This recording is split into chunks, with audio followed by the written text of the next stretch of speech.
Existe uma caverna de calcário na Virgínia Ocidental, onde uma de suas gigantes câmaras foi transformada em um instrumento musical.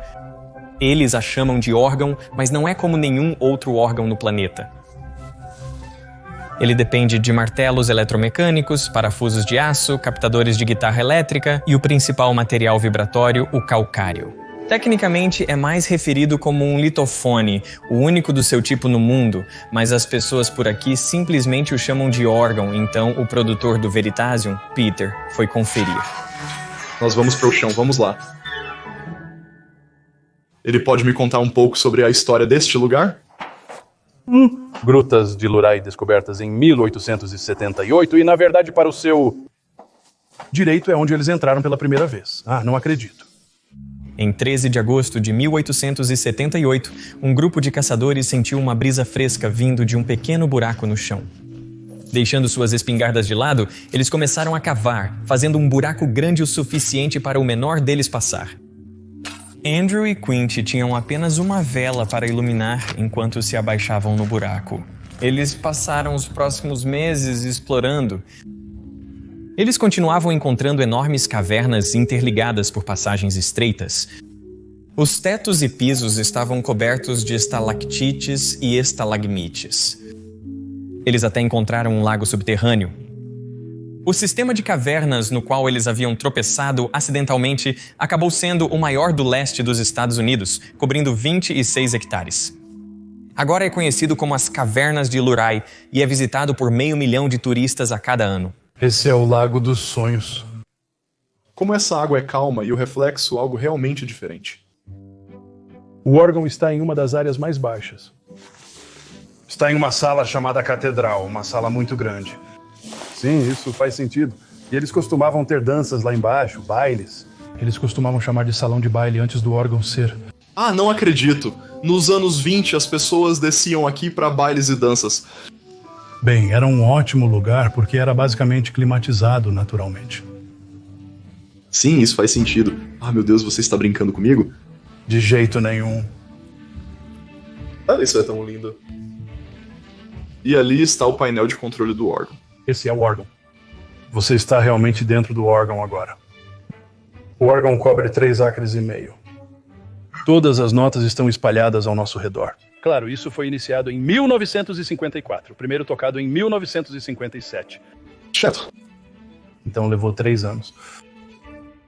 Bem-vindo às cavernas de Lurai, em Lurai, Virgínia, e ao grande órgão de tubos de estalactite, localizado nesta estrutura semelhante a uma catedral 260 pés abaixo da superfície.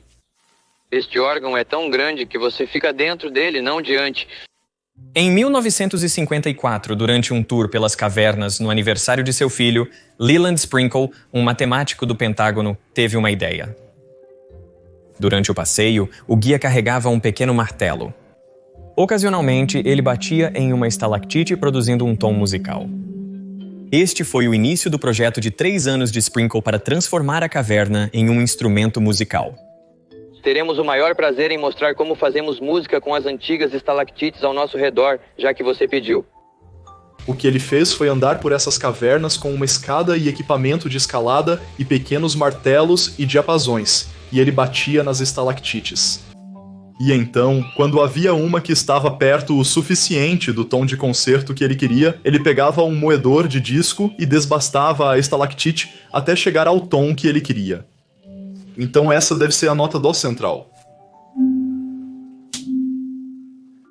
As estalactites se formam lentamente. Nesta caverna, elas crescem cerca de 16 centímetros cúbicos a cada 120 anos. A taxa depende da quantidade de água que flui. Algumas estalactites crescem rapidamente, enquanto outras não crescem. Elas se formam conforme a água levemente ácida flui pelo solo.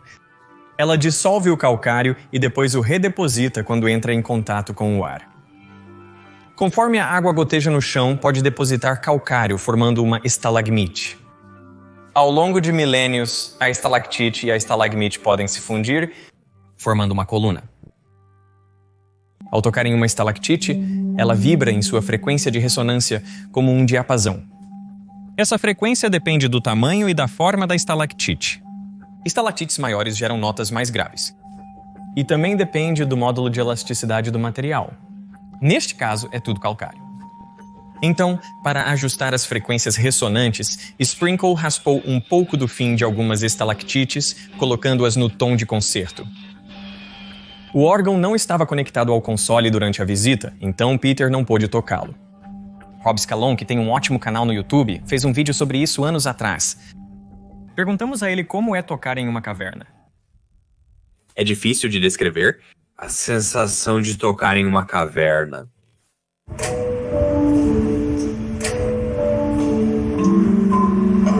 É muito como um aterramento, muito surreal, muito bonito. Se eu estiver sendo romântico, você pode ouvir as eras e eras de tempo necessárias para criar essa coisa.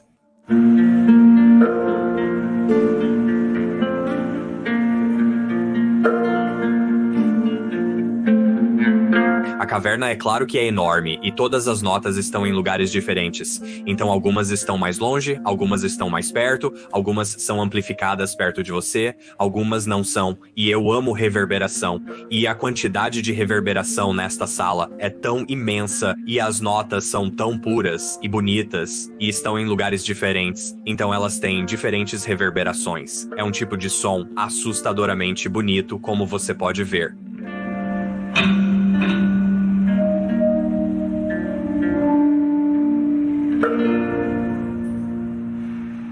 Também há o solenoide, que é basicamente um malho. Após a afinação ser concluída, projetamos um suporte personalizado ao qual anexamos um êmbolo operado eletricamente. Este êmbolo, com sua ponta de borracha, atinge a estalactite, fazendo-a vibrar.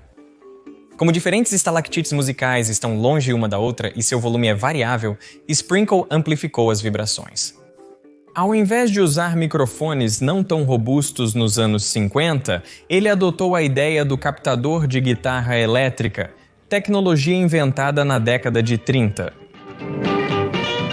Um captador de guitarra é uma bobina de fio enrolada em um ímã. Quando uma corda de guitarra de aço vibra perto dela, interage com o campo magnético, induzindo uma corrente no fio. Não funciona com cordas de guitarra não metálicas. Para vibrar, o objeto deve ser ferromagnético. Sprinkle adicionou parafusos de aço às suas estalactites musicais e usou um captador para detectar as vibrações. Esses sinais são amplificados, misturados e reproduzidos por alto-falantes. Considere também o peso do parafuso que será usado. Ah, certo, sim.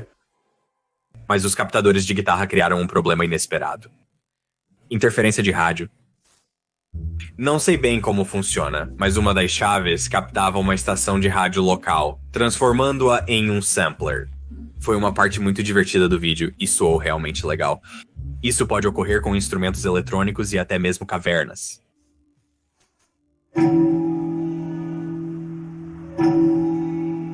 O que é isso? É toda vez que eu aperto essa tecla. Demais. Que incrível. Eu me perguntei se era uma voz. Como se eu ligasse a rádio. A rádio está aqui. Sim, é a estação AM do outro lado da rua. Se eles estavam sintonizados, você sabe, 1957, eles se tornaram mais longos e, portanto, saíram de sintonia. Ele tentou escolher estalactites inativas que não estão mais crescendo, foi o que ele buscou. Mas se ele encontrou estalactites que estavam crescendo porque estou vendo um pouco de água, certo? Como se houvesse um pouco de crescimento acontecendo. Você verá isso e isso vem e vai, mas ainda não tivemos que reajustar um. Como eu amo a ideia de que existe um órgão que poderia crescer desafinado. Poderia, por causa de como as estalactites crescem. Não acho que será durante a minha vida, mas poderia. Mas se ele escolhesse um monte que não estivessem inativos, certo, já estaria desafinado. Sim, se estivessem totalmente ativos, estaria. Isso é muito legal, cientista maluco. Ele não conseguiria fazer isso agora, como entrar em um lugar assim e começar a raspar as estalactites que levaram eras para serem criadas pela natureza. Felizmente fica afinado porque não posso continuar raspando as partes desta caverna. Este é um projeto tão estranho, bonito e meio insano de pegar esta caverna linda e torná-la ainda mais bonita, transformando-a em um instrumento musical. Esta estrutura vem sendo criada gota a gota por uma quantidade insondável de anos. E isso é bastante impressionante.